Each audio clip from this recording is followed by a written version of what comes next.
Livro Na Próxima Dimensão, de Carlos Bacelli Inácio Ferreira, capítulo 16. A minha tentativa de descontrair não funcionara.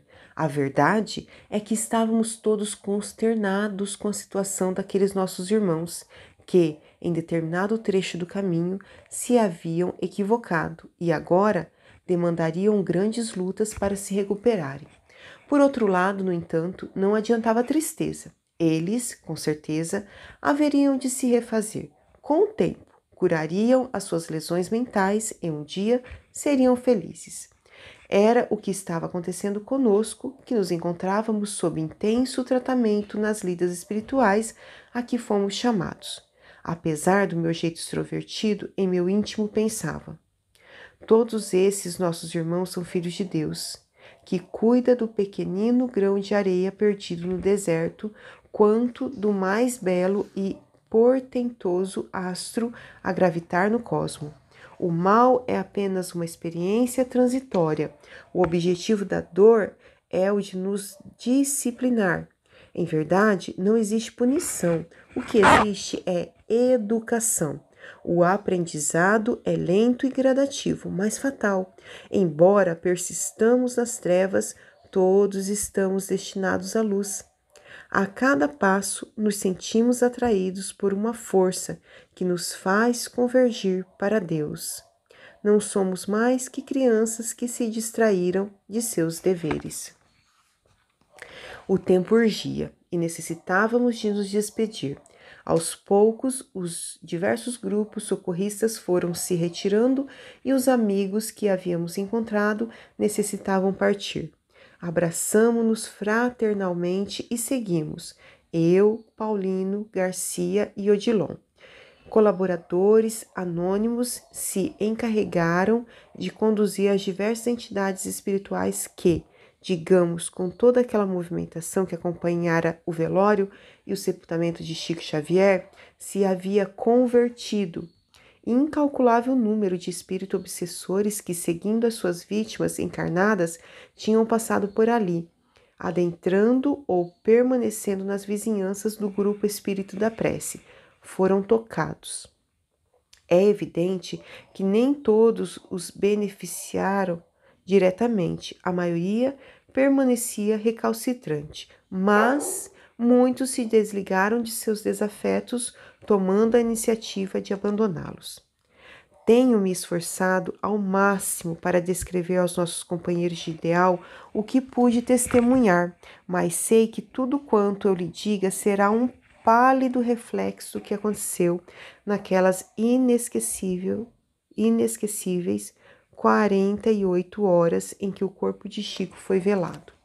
De volta ao hospital, preferimos caminhar durante boa parte do percurso que efetuávamos. Sentíamos necessidade de esparecer e conversar. De quando em quando, parávamos e olhávamos para trás, e ao mesmo tempo nos punhamos a contemplar o infinito, o grande vazio que os nossos irmãos espíritas estavam experimentando. De certa forma, também estava em nosso coração. Não sabíamos para onde o Chico Xavier havia sido conduzido, e eu que chegara a pensar que os mortos não sabem o que é ter saudade.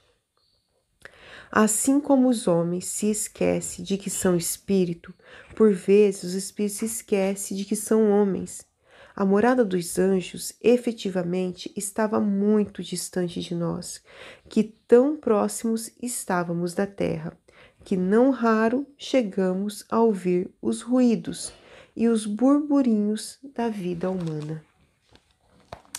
Inácio, falou-me Odilon, os nossos confrades, especialmente aqueles que privaram com Chico Xavier, hão de sentir muito a sua ausência. Espíritos como ele, apenas de tempos em tempos se corporificam no planeta. Alguns lamentarão o fato de não terem melhor aproveitado as suas lições durante as incontáveis tertúlias doutrinárias das quais participaram.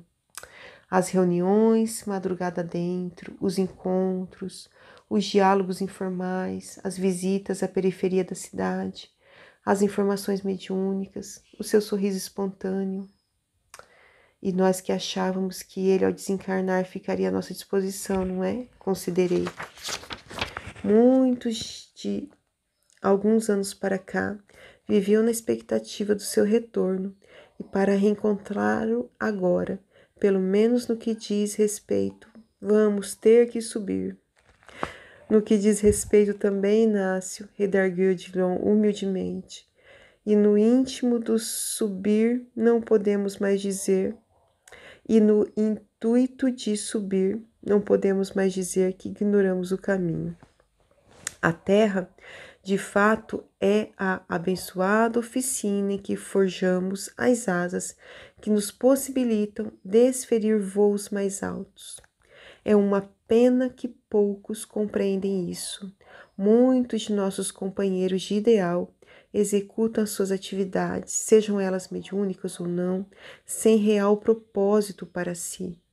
Abraçam o Espiritismo, mas não se permitem abraçar pelo Evangelho. Os estágios de assimilação do aprendizado são diversos e variados. Não nos basta a simples condição de adeptos da doutrina para que nos justifiquemos no mais além, quando formos avaliados em nossas ações pelo Tribunal da Consciência. Enquanto Odilon falava e caminhávamos, de súbito tive uma ideia que expus ao devotado amigo. Já que estamos com tempo, que tal uma rápida visita a Pedro Leopoldo, a terra natal de nosso Chico? Eu nunca estive lá e creio que o Paulino também não. Não, respondeu de pronto o simpático jovem, aprovando a minha sugestão. Eu não conheço Pedro Leopoldo e de há muito anelo em meu coração excursionar por aquelas bandas de Minas Gerais. Seria interessante e oportuno. Concordando conosco, Odilon recomendou que utilizássemos a faculdade de volitar, e em poucos minutos chegávamos à referida cidade, onde fomos recebidos por um senhor de nome Zeca Machado, antigo companheiro das lides espírita de Chico Xavier. Como em Uberaba, os moradores de Pedro Leopoldo estavam consternados pela partida do filho ilustre. De lá saíra em 1959. Ciceroneando-nos, Zeca, a pedido de Odilon, levou-nos para conhecer os pontos pitorescos da cidade do inesquecível médium pela terra. Quando Chico, explicou-nos, transferiu residência para Uberaba, é evidente que ele nos fez muita falta. No entanto, a recomendação que os espíritos superiores lhe fizeram neste sentido não poderia ser ignorada. As coisas estavam ficando muito complicadas para ele e a família que, em função do seu trabalho, havia perdido toda a privacidade. À época, Pedro Leopoldo era uma cidade pouco povoada, mas muita gente, de alguma forma, queria tirar partido da presença de Chico. Vocês sabem o que representa a chamada tentação do dinheiro.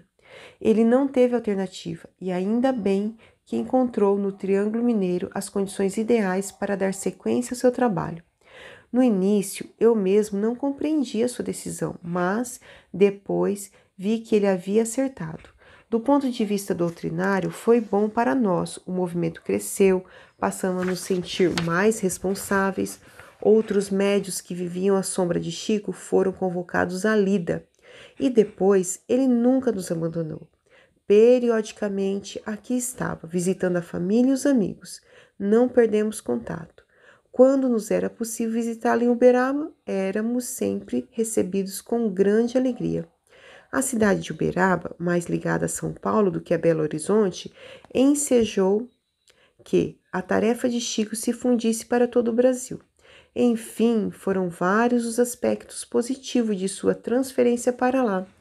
Hoje, com a graça divina, o movimento espírita de Pedro Leopoldo é dos mais promissores. Os grupos trabalham ativamente e têm priorizado o estudo da doutrina, o estudo e, consequentemente, a sua vivência.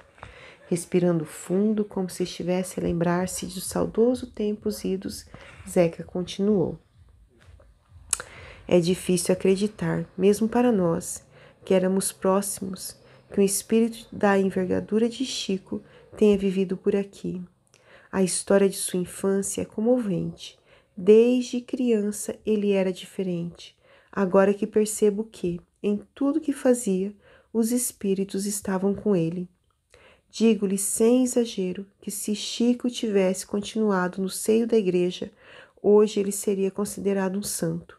A sua vida, em muitos lances, me lembra a vida de Francisco de Assis, que renunciou a tudo para servir a Jesus.